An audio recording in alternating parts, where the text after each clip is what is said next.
घरे गेलेत, आज रस्त्यावर आलेत आणि हा प्रशासन घुम मिळून बसलेला आहे.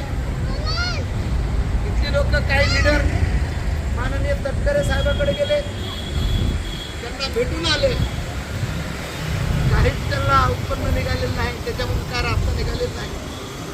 आज काय मंडळी मंत्रालयाला गेलेले आहेत. कोण म्हणतं आमचं पुनर्वसनाचं काम नाही. पण तुमचं जर पुनर्वसनाचं काम नव्हता तर तुम्ही या गरिबांच्या घराला हात का लावला? जोपर्यंत पुनर्वसन होत नाही तोपर्यंत त्यांची घरं तोडायला नाही पाहिजे. आता त्यावेळेस सुद्धा शनिवार, रविवार, सोमवार 3-4 दिवस सुट्टी पडली. महावीर जयंती होती, गुरुवारपासून सुट्ट्या होत्या.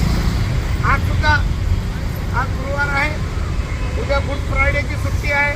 मग शनिवार, रविवार, मग सोमवारी कार्यालय चालू होणार. तोपर्यंत या माझ्या आई बहिणींना त्रास, लहान बाळांना त्रास होणार का नाही होणार, याचा विचार हा प्रशासन का करत नाही?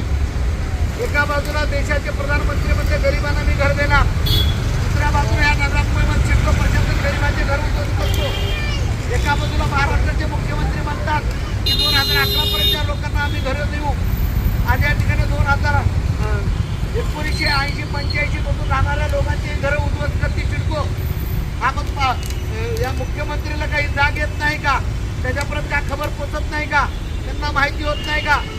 आम्ही जोपर्यंत शांततेने आहेत हा समाज, ही आदिवासी समाज आहे, या सिडको प्रशासनावर 18शीचा गुन्हा दाखल व्हायला पाहिजे. तुम्ही आदिवासींची घरं तोडलेत. आज आदिवासीकडे जेवण नाही, पाणी नाही, आंघोळीला पाणी नाही. तसंच या ठिकाणी ते लोक राहत आहेत. तुम्ही याची सोय करायला पाहिजे.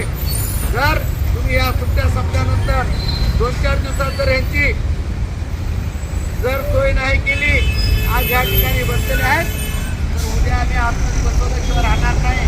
पूर्ण नवीनपैकी झोपडपट्टीवाले लोक तुम्हाला पाठिंबा देतील. तुम्हाला सोमवारपासून झोपडपट्टीवाल्याचा सुद्धा पाठिंबा असेल. आम्ही ह्यांची फक्त सोमवार, मंगळवारपर्यंत वाट बघतो.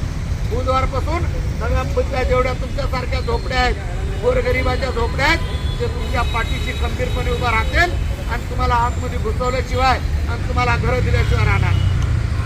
आज या ठिकाणी कुठला अधिकारी आहे तो म्हणते 70,000 घ्या. आणि त्याला म्हणावं 70,000मध्ये पत्रा पार्टिशन मारायला लोखंडाचं पत्र येत नाही. मग 70,000मध्ये घर कुठं बांधणार? बोलायचं तर नीट बोल. कमीत कमी यांना घर बांधायला 4-5 लाख रुपये लागणार आहेत. तुम्ही 70,000 रुपये देताय. तुम्ही त्या रोड ठेकेदाराचे दलाल आहात का? ज्या रोड जो रोड बनवतोय कंट्रॅक्टवाल्यांनी जी घरं तोडली याची, तुम्ही त्याचे दलाल आहेत का? त्याची कापणुशी करून यांना 70,000 रुपये द्यायचे ठरवतोय का? अरे यांना द्यायचंच असेल तर यांच्या घर बांधकामाला जागा द्या आणि 5-6 लाख रुपये त्यांच्या हातात द्या. तेव्हा घराचं बनल आणि सुखरूपानं राहतील. आम्ही वाट बघतो. अजून तुम्हाला किती दिवस हे लोक त्रास देणार आहेत? काही मी खोटं बोलत नाही. जर हे सोमवार, मंगळवारी जर तुमचा निर्णय नाही घेतला तर बुधवारपासून माझ्या झोपडपट्टीची नव्यापैकी लोक तुम्हाला सपोर्ट करतील. आज तुम्ही इथं बसलेत, बुधवारी आपण आतमध्ये बसू की बसायला मी आतमध्ये.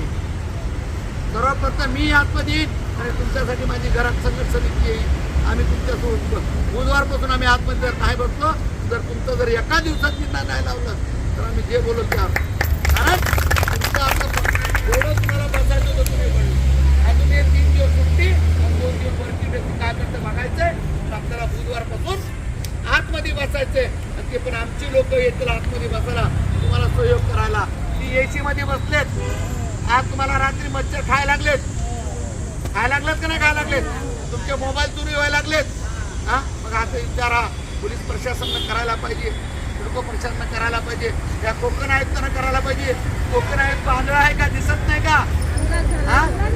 आतमध्ये त्याला दिसत नाही. त्या कोकण आयुक्ताला इथला पोलीस कमिशनर बाजूलाच आहे, त्याला दिसत नाही का? त्या लोकांनी तुमचं सर्व वरपर्यंत पाठवायला पाहिजे.